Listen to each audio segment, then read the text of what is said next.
ॐ सहनावतु सहनौ भुनक्तु सह वीर्यं करवावहै तेजस्विनावधीतमस्तु मा विद्विषावहै।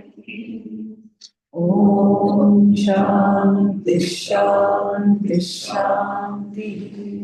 सदाशिवसमारम्भाः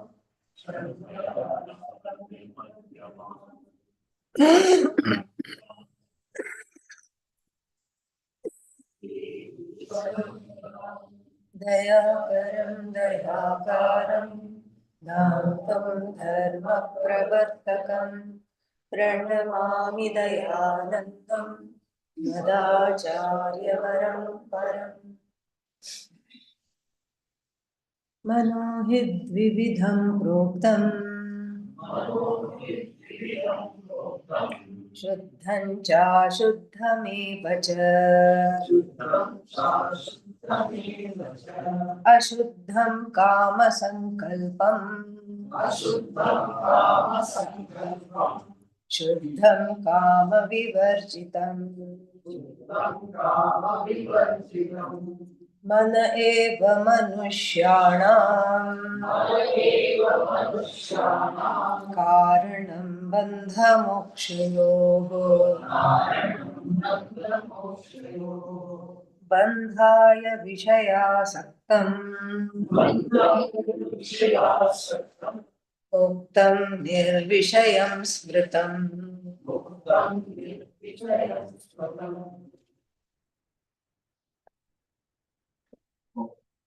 Nirvishaya, we have been seeing, is not to be taken as free of vishayas, means free of objects.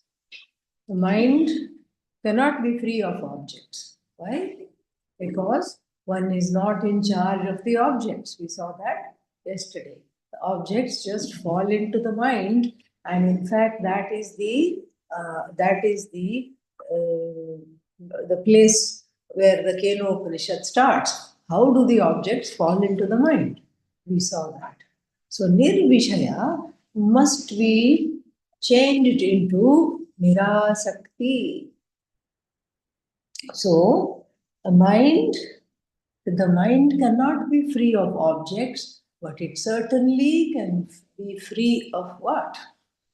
Attachment or wanting to be identified with those objects.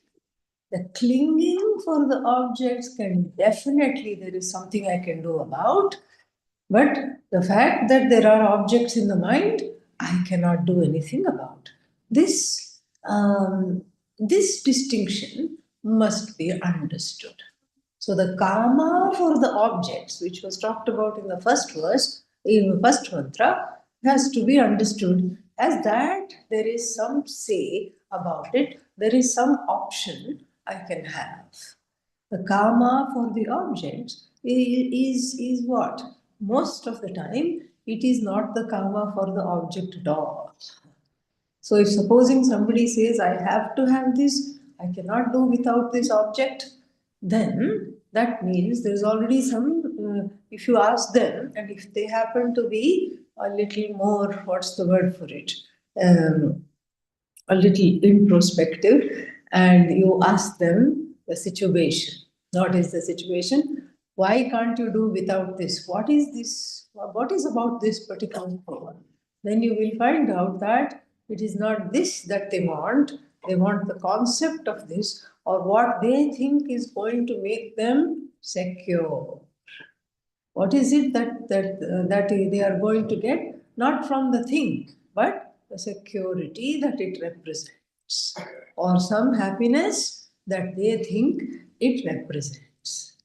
So the happiness, the security, all these things are there. It's not about the thing at all. So the thing in the mind becomes already laden with one's deep insecurity, and somehow the connection, wrong connection, it's like misfiring. So the wrong connection, due to some wrong connection, lack of vairagya, lack of viveka, what does the jiva think? This particular thing is going to fulfill me, is going to make me better something, better, make me a better person, make me more secure, make me more confident, etc., etc., etc. This is the problem. This is how this is how we have to separate. Nirvishayam. So bandhaya vishaya saktam. So this is the vishaya sakti. So bandhaya for this bondage to occur. And we saw what this bondage is like. You remember the cow story now, yes? Yes. So for this bondage to occur, what is needed? What is needed simply is to have a mind. That's all is needed. So the bondage occurs very easily because it's also in the mind. Why? Because I make myself miserable thinking that I cannot do without this, that, and all the other objects. I was in a plane once and I had one seatmate. I was sitting next to the window. She was sitting next to me. And then we had just sat down. The plane had not even taken off. She pointed to me and said, "Are you wearing perfume?" I said, no, I don't wear perfume. Thank God. I'm very allergic. Good, you're not wearing perfume. ठीक है. Then the two people sitting behind us, just having a normal conversation. It was nothing. We were just having some conversation about some phone and how it behaves and everything. She turned back. She said, hey, I have sensitive ears. And this is not your house. This is a plane. Keep quiet. We were kind of taken aback. What's happened? Then she looked to see, आगे कौन बैठा है? Who is in front? And she looked in the front, and then there was a 3-year-old child sitting next to the window along with the mother. She tapped the mother on the back. Is he going to be screaming the whole time in the flight? Because I have sensitive hearing, I don't want to sit with children. I have already told the airlines I cannot be seated with children or in the vicinity of children. So then, is he going to be screaming? The mother was really taken aback. When I looked at her, the mother looked like she was about to start screaming. But then what happened was that the mother said, no, no, no, he's a very good boy. He's used to flying. He will not scream. Then, of course, aage, piche, everything taken care of. What's left? The middle aisle. There's also seats there. Then she looked over there and, she pressed the button, flight attendant button. So the flight attendant came and said, we're just trying to, if it's not urgent, please wait because we are trying to board the plane. No, no, it's a reseating issue. Again, she pressed. And another flight attendant came. It's a reseating issue. And that lady said, ma'am, once the boarding is complete, you are free to look at any free seat and go change and sit. She says, I don't want to be reseated. I like my seat. I want this gentleman here to be reseated. Why? Because he's eating something I might be allergic to. Yeah, he was eating something. He had brought something in the airport. He was eating his lunch or whatever he was doing. And then everybody sighed because this was going to be a longer ride than they thought. And it never stopped. And that cart came and some package snack was given. And then she said, what does it have? Many things I can't eat. I can't even touch it. And the flight attendant who had already been aware of this person, she said, lady, I did not make it, okay? So I don't know what's in it. You please read the ingredients. She says, I can't read. In a moving plane, if I read, I get really sick and throw up. So I didn't want her to throw up, okay? So I quickly took it from her. And I said, don't worry, I'll read. So I read out all the things. Nothing in it she was allergic to, okay? Nothing she was allergic to. So I gave it. And then still she won't eat it. Then another cart came with a drink in it. And then she said, I don't like this snack. Give me something else. So they gave another thing. Then she said, I want juice. Okay, we gave the juice. Then she said, no, you have put ice. I want without ice. So then again they gave without ice. Then she said, where is the ice? She said, you just asked me to take it out. No, no, I want it separate in another glass.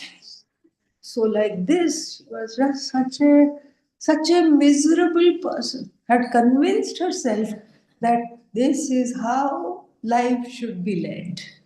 Because if this much attention, such people in everyday parlance are called high maintenance people. Okay. High maintenance, like certain electrical circuits and all. You have to keep maintaining them, you have to keep oiling, you have to keep looking at it. All these things is high maintenance people. And the more high maintenance we become, the more miserable we are. This is what the Upanishad is trying to tell us. And so the karma, when we decide to follow the karma, it's not like following somebody on Facebook or Twitter. No, it follows you back, and you follow it, it swallows you. You follow, it swallows. That is what happens. And to illustrate this, many stories are there in the Mahabharata, in the Puranas, everything. One such story is that of a sadhu who had a small ashram. This is all about various dependencies. So he had a small ashram, and what did he do there? He just was living his life, and then one day he got the idea so much wonderful land is there. Why I'm also aging? Why go to Bhiksha here and there? Why not grow my own food? Land is here, water is here, seeds I can easily get, and all I need is a pair of bullocks. And those bullocks will till the soil, and then we can make nice, what's its name? We can make nice crops, vegetables, and then I can just live a simple life. See, sometimes we complicate our lives by trying to make it simple. This is a very interesting illustration. So the next day of the weekly market, he went to the market and got himself a pair of bullocks. And the bullocks were, tilling the land, and he was growing the thing. But then one day, what happened? Tiger came into the village. Sometimes it does that. If it cannot have lunch where it is in the forest, the tiger decides to go out for lunch. Okay, yeah. And so the tiger decided to come into the village, and then what happened? All the people took off because they were afraid. Man eating tiger means what? It will eat not just man eating, woman eating, child eating, everything. Yeah. So this human eating tiger is there and it's going to do this, and I need to push off. All of them left. And guess who else left? The bullocks got frightened of seeing the tiger, and the bullocks also took off. Unfortunately, since the bullocks did not have a cell phone, they could not be told, look, the tiger has gone, you may come back. They had no way of knowing, and they just took off. And then the sadhu, who could not remain without the bullocks, because based on the bullocks was his little idyllic garden of self sufficient food and all these things in his ashram. And so he also took off after the bullocks. And as he was running, trying to find the bullocks, thankfully, all the Shastra that he had studied came back to him. And then he stopped in his tracks and said, "Oh, Kama, I am not going to follow you because if I follow you, you will follow me back. So I don't want that." Then he relinquished the thought of the bullocks and then came back. This is many such stories are like that. The other one also we know of Bharata. He had many, many lifetimes, and in one of the lifetimes, all the lifetimes are followed. And in one of the lifetimes, he was a king who gave everything up and had again a small little kutia in the middle of nowhere. And then he saw one very terrible sight that somebody shot a deer as it was crossing a small river next to his ashram, and pregnant deer. And the pregnant deer got very scared and immediately went into labor and birthed a small fawn and died away. And the fawn is there sitting in the water. Of course, the heart of this king turned sadhu went and out to the fawn and scooped up the baby in its arm, nursed it, brought it. It was a premature baby, nursed it, and then got milk for it, and then kind of raised it. I mean, what does it know? It's a baby. It also got very attached to him because it was dependent on him literally for its life. And so it got very attached to him. He also got extremely fond of it. And first it was okay, you stay right outside the kutia. Then, oh, poor thing, you're cold. Come inside. Oh, you're still cold. Here is a blanket for you. Oh, but wait, there's only one blanket. Okay, sleep with me in my bed. And then, like this. And then, as the fawn grew up, he could not stop fawning over it. That's why it's called fawn. And then it wanted to do normal things. What does a deer want to do? Go out and graze, make other friends, start a family, lead its life. He would not allow it to do that. When he went out, he was just, oh, when is it going to come back? Are other hunters there? What happened to its mother? Will it happen to you? And all these things. It was just, he was a mess and a wreck. And then finally, the deer used to come back whenever it wanted, and he was just pining for it all the time. Finally, one day it stopped coming back because it outgrew the need for the parent, but not him. He didn't outgrow the need, and he just died pining away and was denied moksha because of this one hang up. Had to take another life, and then he was free. So, like this, all these stories are there to illustrate how a very small little fixation, even if you think it is very small, and it can be very damaging to oneself, to one's quest, to one's uh, just to one's very way of being.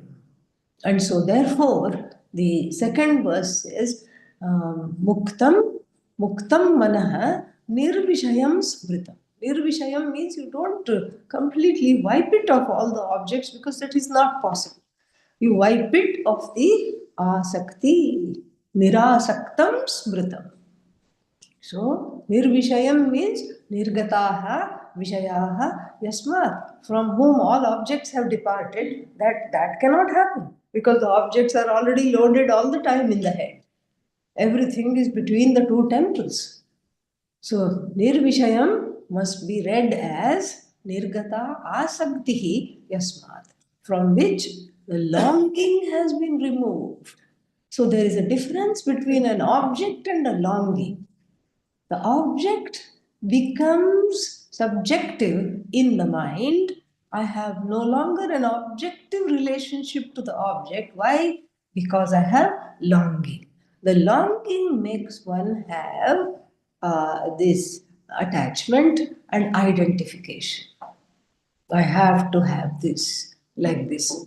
So, this way, the mind is kept clear and uh, the mind is kept free of longing for the objects. I learn the practice of being the Sakshi. And who is the Sakshi? The one that observes the objects and the longing together and says, you just learn to say, very interesting. You just start saying that. And so whenever the thought comes, oh, I can't live without this. That's an interesting thought. Just say that and see what happens. That's also an interesting thought. No, I'll die if this happens. That's very interesting. So this is a nice contemplation. Very interesting. When I say very interesting, I see that it's an interesting observation. There is already a little space between me and that observation. So this is one part of the nididhyasana. As soon as the thought occurs, I really have to have this. This has gone too far. I'm not getting this. I have to have this. Interesting. No, you're not understanding. The mind will say, this is a serious issue. And then you say, is it? Is it now? This is a nice kind of a self-talk. Really, very important to have. Is it? And then Pujya Swamiji would teach us one more form of this based on another ancient story of a person who was supposedly a jnani but also was a very successful merchant. Some old story. And then what happened was that he would be just in doing a lot of things in so many ships out at sea with all kinds of bolts of silk and cloth and spices and everything, exporting everything, importing everything. And one day he gets the news, all your ships have, some of your ships have gotten lost at sea. We don't know where they are. In those days, they didn't have all this GPS and everything. The only GPS they had in those times was Guru Paduka Stotra. That's all. So they didn't have any GPS, etc. So therefore, the ships were lost at sea. So much loss, correct? So first, apparently, the merchant said, "What?" And then he said, "So what? In one of your ships, the wife and child were also there. They were also going to go somewhere and then come back." He said, "What?" So what? The what is the denial.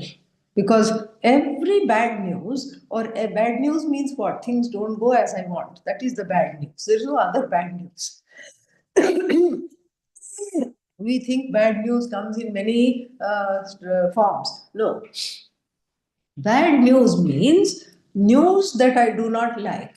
News that I do not like means news that go contrary against my wishes. Yeah, it is all that is bad news. So next time, when something contrary to what I want happens, first one is in denial. So one can be excused for saying, "What?" That's a denial. What means I can't believe it. It's an expression of incredulity.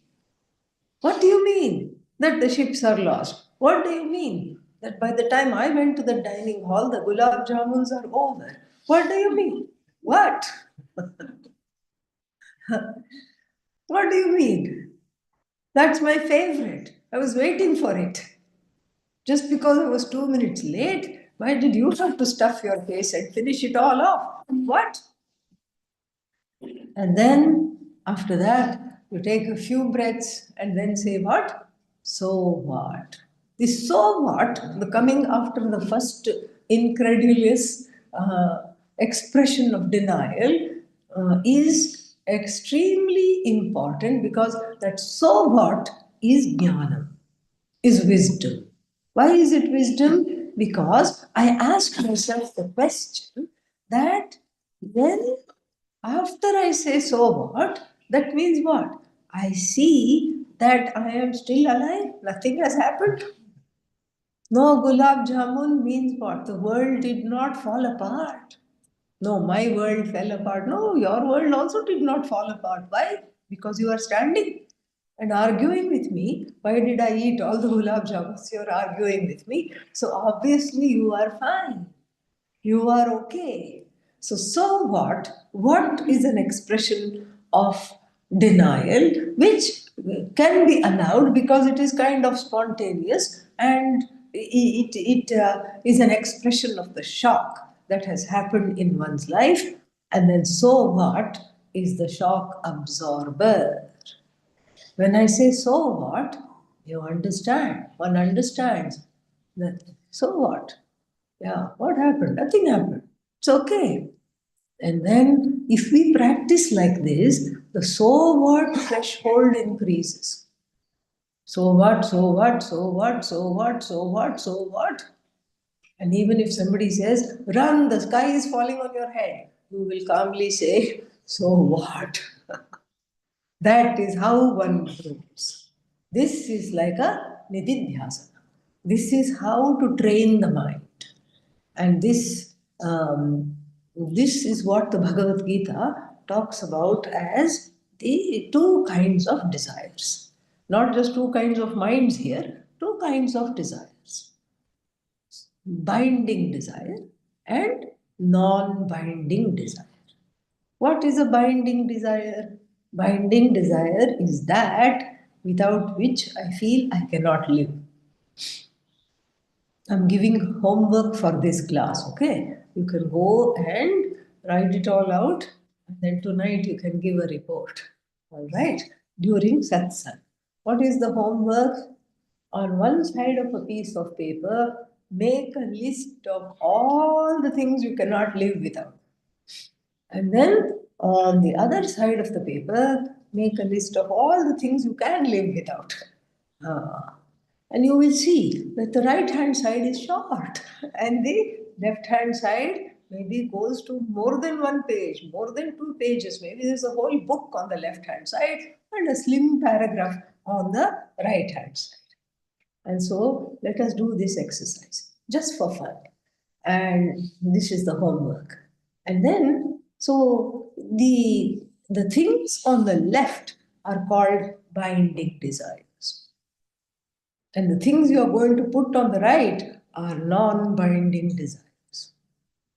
So you go to the coffee shop and you want something like piece of cake. Cake is not there. Gone. Why? Because of your own prarabdha, that's all. Nothing to do with cake. Yeah. Cake gone. And what does the person, a balanced person, will say, "ठीक है, doesn't matter. Give me something else. Give me some other baked item that is there. Croissant is there, this is there, that is there. So many things are there. Let me have something. No problem. Cake is gone, it doesn't matter." That means what? Cake is a non binding desire for this person. Similarly, you go somewhere, in the train sometimes, you say, "I want coffee," and then there is no coffee. "Okay, I'll have tea." Easy. "Okay, coffee nahi hai, no problem. Tea is all right. Tea is not there. Hot water is all right. Something is there. Something hot is needed. In fact, in the train sometimes I think we are fooled because in the morning, 5 o'clock early, half of the people are still waking up. Everybody is just sick, and a man with a big kettle and a few glasses climbs into the compartment. He says, literally, I've heard this. Yeah. And a sleepy person says, "Coffee, coffee." Same kettle. Tea, tea. What he has in the kettle, he only knows. Yeah. Maybe he has mixed coffee and tea together. I think he's fooling us. Really. I have seen this. I have seen this through my own eyes. I was wide awake. He had no way of knowing I was wide awake. I was just looking, marveling at his entrepreneurship. How entrepreneurial he was. Coffee, coffee, tea, tea. And the rest of the time, as he moved through the compartment. Only you could hear E. So, non binding desire. Even the person who said, "I can't live without coffee," just had to make do with E. Okay? Yeah. Whatever that E was. And like this, the binding desires are those that bind us to objects, situations, people, and relationships. And those are the ones that have to be converted into non binding desires. Because the desires are not binding. They bind you, even though they are called binding desires. The desires bind you into behaving certain ways. This is the problem. So, the binding desires, in all these examples, we have seen, like the lady in the airplane. How many binding desires she had? OMG. Yes. She couldn't live with anyone because the truth of the matter is she could not live with herself. She could not stand herself, could not live with herself. And so, all these manufactured ideas, "I can't live with this, I can't live with that, I have to have this, I have allergies, I have this, and oh, is that mold? Oh, is this, is this that, is this. And that's why coming to India, even if one is not from India, coming to India is a great blessing, really. India is a leveler of binding desires. Mm. Here is where prarabdha flies high, and you're not allowed to have anything. This is a choiceless culture. You go to a restaurant, you go around breakfast time. What's for breakfast is breakfast. Simple. You go around lunchtime, Thali, finished. Yeah. One big plate will come with a few cups. And you can't say, I'll have this, I don't want that. Yeah, this also I've experienced. Once Pujya Swamiji asked me, there was some big interfaith meeting he had organized. And then all these world leaders had come, and he said, take them to have some breakfast and bring them to come see me. So then I took them, they did not know where the restaurant was. So I took them to this restaurant, and then they said, what is there? And the person said, idli chutney. And the man said, ah, I think I know what that is. I like chutney. Can I just have the chutney without the idli? I started to laugh because the poor waiter in Indian, this, what is that? In the Indian restaurant, does not know how to give only chutney. How will he charge for it? How to give only chutney, and everybody made a little, it's just a regular restaurant, okay? And then, so it's not like some five-star restaurant. So three, four people from the staff came and surrounded us to see how this man is going to eat only chutney for breakfast. They were all very curious. ये चटनी खा के कैसे रहेगा? How will he live only eating chutney? And so people surrounded us wondering. And then he was wondering why they are surrounding. I said, that you have made history, I said. Because nobody orders only chutney. What is chutney? Upasechanam, side dish. Yeah, the side dish comes along with what? Main dish. But this sidekick wanted the side dish as the main dish. What to do? This is what it is. In India, all this is just not there at all. Breakfast is for breakfast. And you see, it completely choiceless culture. It's a choiceless culture, and the choiceless culture is extremely good for self growth. It is also good for self growth, I cannot tell you, because it makes everyone into a mumukshu. Really, it has the potential to make everyone into a mumukshu. No choice at all. Yeah, what choice? You have no choice. Yeah. Thali, you can't say, I don't want sambar, I want this, nothing. Nowadays, we have become spoiled by seeing America and everything. Now it is possible. In those days, I'm talking of late 1999, I'm talking. In those days, all this was not there. Now you can go and say, give me a big plate of chutney, they will not blink their eyes. Because now we have, unfortunately, we have started to emulate the West in these respects, in these and many other wrong respects. We should emulate the West where the work ethic is concerned, where the commitment to all so many other things, innovations, etc., is concerned, but we are emulating the West for the wrong reasons and in the wrong manner. So, the point in life, as one prepares to gain this teaching, as one prepares the heart, the mind, one and the same thing, the heart and the mind, is to convert all the binding desires into non-binding desires. That is the idea. So we see, that's why I'm doing this exercise. You don't have to come back and report, but it is for your own clarity. How many binding desires are there? You count. And then do each one you say, interesting. Even this one is there. Interesting. Oh, I can't live without that also. How sad. Interesting. Observe each one. Remove the subjectivity from that, and then go to the next one and the next and next. So then they become objective binding desires. This is a very subtle operation. First, there are binding and non binding desires. The binding desires I observe and objectify them, making them into objective binding desires. And then I work on the project of converting them into what? Non binding desires. Non-binding desires are those desires fulfilled, wonderful.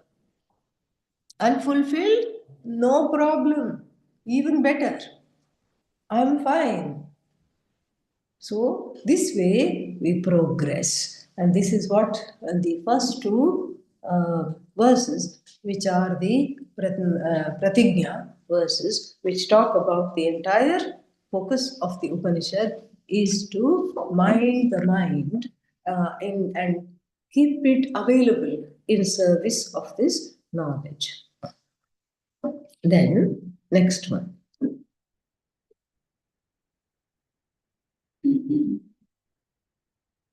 यतो निर्विषयस्यास्य मनसो मुक्तिरिष्यते अतो निर्विषयं नित्यम् मनः कार्यं मुमुक्षुणा Yataha, yasmat karanat, because of which reason, nirvishayasya asya manasaha muktihi ishyate. Muktihi ishyate. Ishyate here means is dependent upon, is contingent upon. Since the liberation, since freedom is contingent upon, freedom is what? Moksha. Since moksha is contingent upon a mind that is free of excess baggage.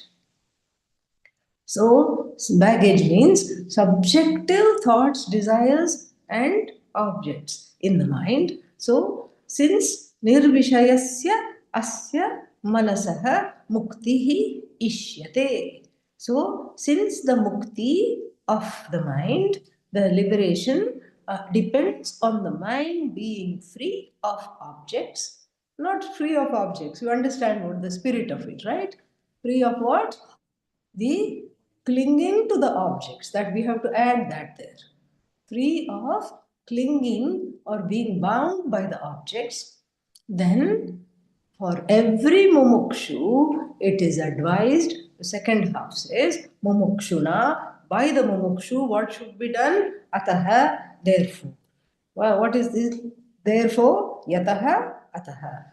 Because, yataha, because of which reason the freedom depends on the mind being free of excess baggage. Ataha, therefore, nirvishayam nityam manah karyam.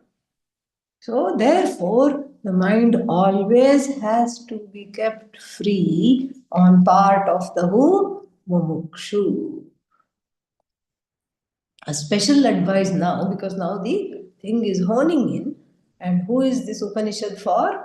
Mumukshu. Mumukshu means Jigyasu here. The one that is actively seeking the knowledge has to have a free, unburdened mind. Has to have a free and unburdened mind. A free mind is a happy mind. And how to free the mind? First, you release the objects from the hold of subjectivity. And then you just watch the objects come and go without attaching to each and every one of them. That is what the whole thing is. And so the mumukshu here means the seeker. Seeker of what? We can say seeker of moksha. What is moksha? Moksha is to stop seeking altogether. So what is mumukshu? The seeker that wants to stop seeking. That is mumukshu. Because everyone is a mumukshu otherwise.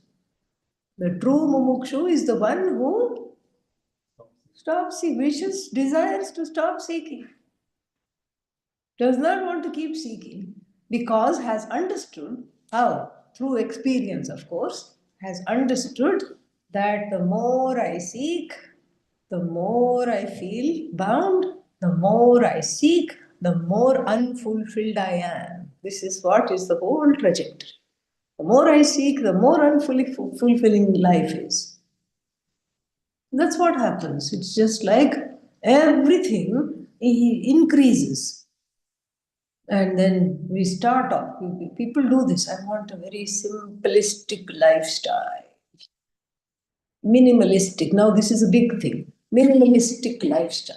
There's a whole lot of it has become kind of a challenge on, on the internet. Minimalistic lifestyle. Let me see how little I can do with. And they do that not because they want to become a mumukshu, but because they want to trend in the in the uh, in the cyberverse. Yeah, they want to trend. So then, like, take a small thing. Everything can become a huge deal. So take a small thing. These two verses have really made me want to go inward and meditate. Okay, meditate. Well, let's see what all I need to meditate. So let me go on the internet and see what I should do. How to meditate.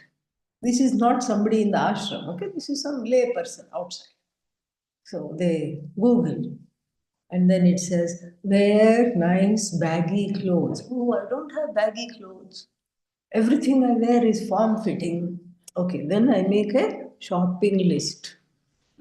Item number one, what? Baggy clothes. Then they say you need a bell. Not this ting ting bell in the temple that you can get anywhere. Yeah, 10 rupees, 100 rupees, you can get that bell. No, this is that Tibetan bell. It comes with its own gong. And then you go ding like this, it has a ah, never ending reverberation. And then if you are really skilled, you can go like this. And then you can make various kinds of ringing sounds. Then it says, then the person reads the Bhagavad Gita, end of 5th chapter, Chilajina Pushottaram. Okay, aha, I need pusha grass, a seat made of pusha grass. Okay, fine. That also is obtained, procured, and then on top of that, what happens? You need this soft cloth, easy to get, much harder than that. You need a charma, skin of a deer. Now the Indian government is cracking down. Yeah. And so the person feels happy getting a false deer looking skin. Actually, it's some velvet cloth, but it has some deer print on it, little teeth and spots. Okay, so with that, put that underneath. And then you have the bell. Oh, bell also. Now I have my own. Then, oh yeah, one more hard cushion is needed because sitting like this, something can fuse. Yeah. And then so that hard cushion must be kept to elevate the hips like this so that I will have more concentration and focus. Then one round cushion is got just for what? Putting in the bag. And then for reasons unknown to me, even that bell, that Tibetan bowl, Tibetan singing bowl, also has its own cushion. No comments on that. So now how many things did I go and purchase in order to meditate? At least 6 or 7 things I invested in. Correct? Ah. And what was the reason to meditate? To make the mind nirvishaya. Everything can become its own business. Yoga is a big business, my God. All the straps and the blocks. The block means I just thought it's a block. No, you can get foam block, soft block, hard block, wood block, this block. Yeah. For whom is this all? For the blockhead. Okay? Who doesn't know anything. Who doesn't know any better. And then strap. And then what are those things? Leggings. Yeah. Mats. How many kinds of mats? OMG. You want 2 mm thickness? You want a 3 mm thickness? No, I just want a mat. This is what happened to me. I just said, I want a mat. No, you have 4 mm thickness. You want reversible or just one sided, or you want like this, or you want like that. By the time you're through all this, then you have vairagya. For what? For the meditation itself. Yeah. For the yoga itself, you have vairagya.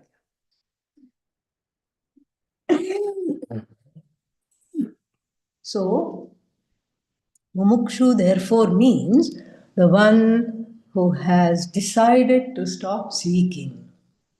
Because when I seek, it is a non stop seeking. Because the person has understood that when I seek something, what happens? Does it satisfy me? No. Because the list of things I want keeps remaining intact, keeps on remaining intact. It does not change. It is, in fact, quickly replaced by something else, by something else, by something else. And one becomes a slave to yoga kshema pursuits.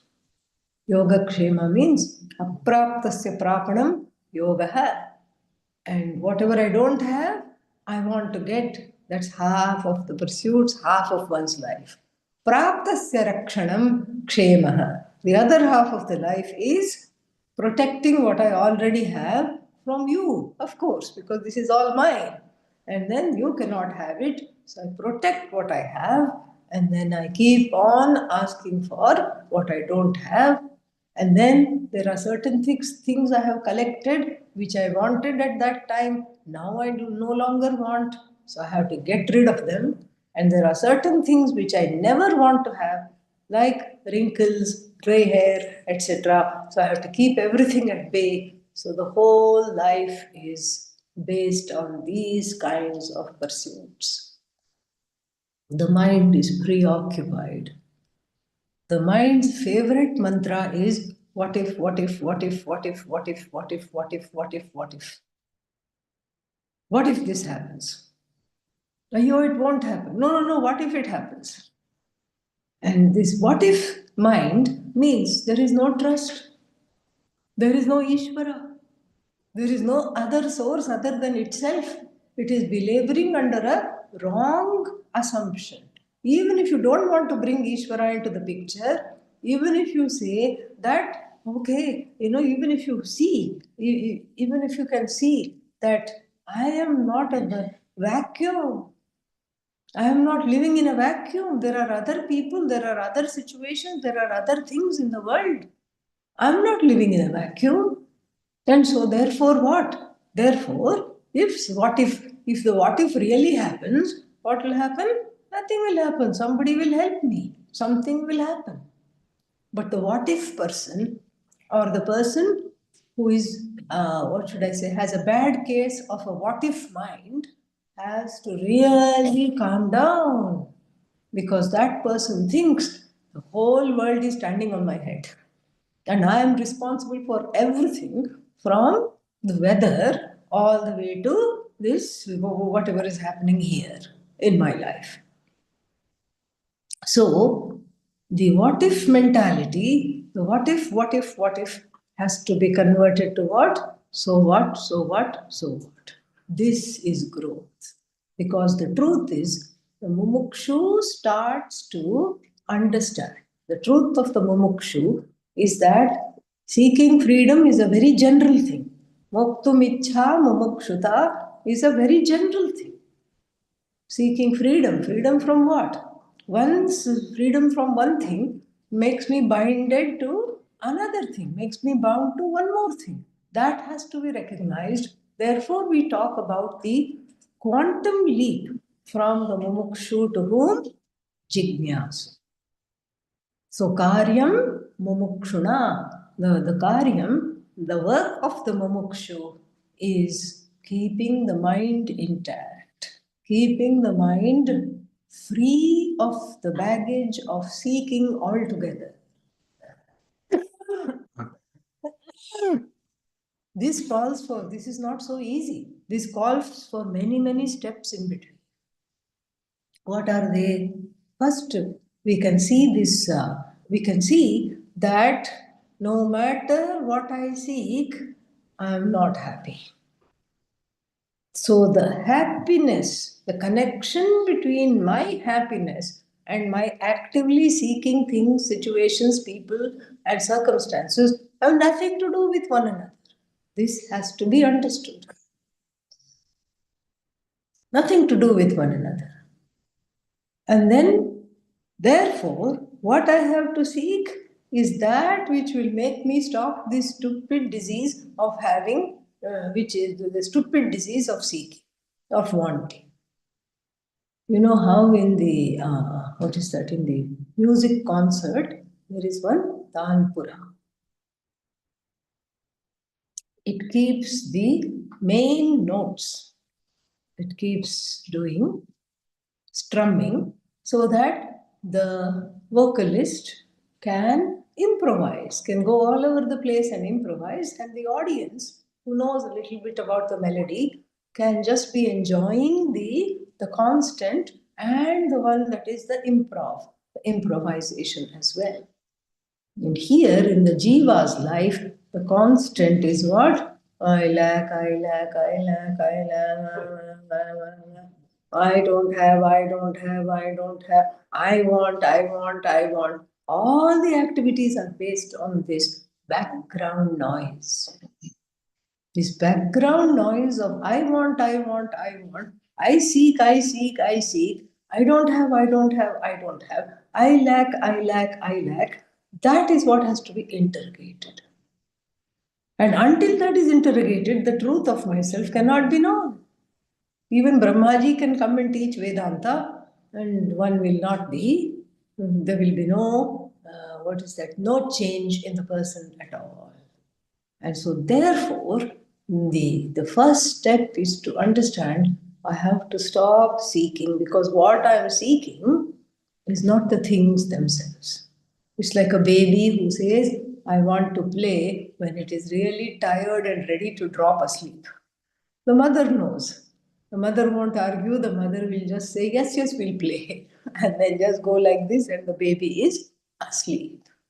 So, similarly, here the mother Shruti, in the form of the Upanishad, knows what it is that the person wants. The person does not want what they say they want, like a 2-year-old baby who is wanting to play, who is wanting a chocolate when it actually needs rest. And here, the person needs to rest in the heart. The mind needs to rest in the heart, free of longing. The longing is what makes the heart uneasy. The longing is what ties me to samsara. And that longing, interrogating the longing, is the job of the mumukshu. The Kenopanishad says, Ihaiva chedavedit atha satyamasti.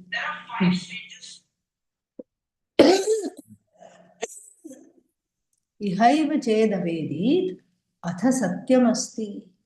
Na chediha vedit mahati vinashtihi. Very beautiful mantra. Ihaiva means here itself. If I know that I'm really fine without seeking. I am that Satchidananda. What I'm seeking is myself. And not knowing that I'm seeking all infinitely, I'm seeking finite things. So, ihaiva ched avedit. Ihaiva means asmin janmani, in this body. Asmin sharire, in this body, in this life, when I know that this seeking is a spoof, it's a powerful and a wrong misprojection. It's a wrong projection that I am seeking X, Y, and Z. What I am seeking is the truth of myself as a non seeker. When I know this, atha satyamasti, meaning that Sat is me alone, I understand. One meaning. Satyam also means existent. And then the Kenopanishad has another meaning there, that such a person alone can be truly seen as existent. Otherwise, one is in search of non-existent things, and so being in search of non-existent things, one is as good as non-existent. It's like the person in the Taittiriya Upanishad who says, Brahman Nasti, the one who says there is no Brahman, there is no Ishvara, there is no Bhagavan. And the Upanishad says, Asanne vasabhavati asad brahmeti vedachet. The one who says there is no Brahman is as good as non-existent. It's a rank form of self-denial. Seeking everything other than oneself is also, likewise, a rank form of self-denial. You're not inhabiting this life. You're not really living this life because you're in search of just non-existent things that are not going to fulfill, that are not going to put an end, a full stop to your life story of a seeker. Because nothing you gain is going to be enough. The seeker won't stop. The seeker has to stop. Iha chedavedit atha satyamasti. Once you understand this, such a person can be told, okay, you have the right to exist, Upanishad says. Nachet, but of course, our minds are not as lofty as the mind of the Upanishad. We will ask the mundane question. Okay, if I don't know, then what will happen? Nachediha avedit. If you don't know here, mahati vinashti. There is infinite loss. Why? The loss of the infinite as you is indeed an infinite loss. When I miss the infinite, then what is there? I miss the most obvious thing there is. I miss the most obvious thing glaring in my face. I miss that. What is the point? Sherlock Holmes and Watson. You remember Watson, right? Who is Watson? Dr. Watson, sidekick of Sherlock Holmes. They go one day, decide to go camping. Then Sherlock Holmes wakes up Watson in the middle of the night. Hey, Watson, get up. What? What do you see? He looks up, looks at the sky. He says, horologically speaking, I think tomorrow is going to be a nice and sunny day. Meteorologically speaking, horologically speaking, the sun is in Leo, the ascendant is in Leo, and then astrologically speaking, this is what is happening. Astronomically speaking, this is what is going on. And then Sherlock says, "Idiot! Somebody has stolen our tent."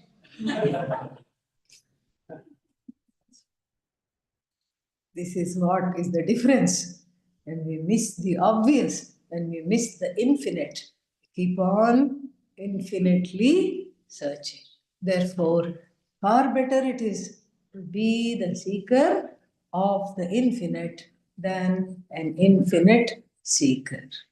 Om Purnamadah Purnamidam Purnat Purnamudachyate Purnasya Purnamadaye Purnamevavashishyate. Om Shanti Shanti Shanti. Hari Om Shri Gurubhyo Namaha. Hari Om.